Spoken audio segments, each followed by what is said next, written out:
Welcome. In a previous video, I took a look at this Kakagoo personal humidifier, and this was provided to me by the company, but they're not compensating me for this video and they're not reviewing this before I post it.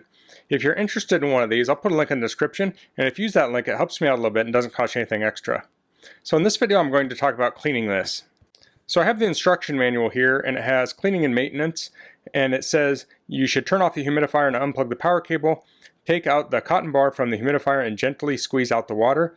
Place the cotton bar in a suitable place to dry and use a soft brush to clean the suction hole. On the next page it says clean the humidifier surface. Please use a soft cloth with diluted neutral detergent to wipe the humidifier. Then it says add edible pure lemon water into the water cup and turn on the humidifier to clean it.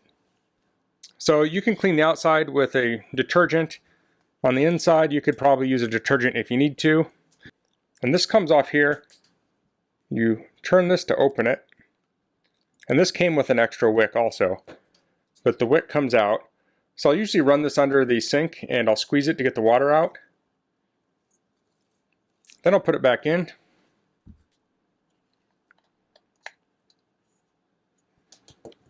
Then what I do is I'll put some vinegar in here. I don't know the exact amount. I'll probably put like an inch, and then I'll fill it up to the max fill line, and I'll take it outside and I'll plug it in and I'll let it run.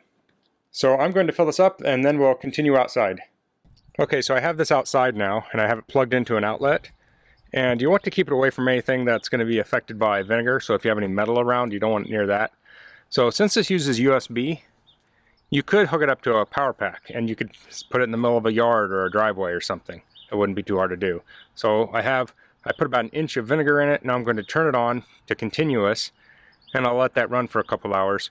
A little later on I may take it inside and rinse it out and put regular water in, bring it back outside, and then run it some more to flush it out. So this is just from my experience. This seems to work pretty good. If you're starting to get any odors in it, you can do this. So that's all for this video. If you have any questions, please leave them in the comments. If you like this video, please click like. If you haven't subscribed to my channel, I'd appreciate it if you could do that. And thanks for watching. Until next time, goodbye.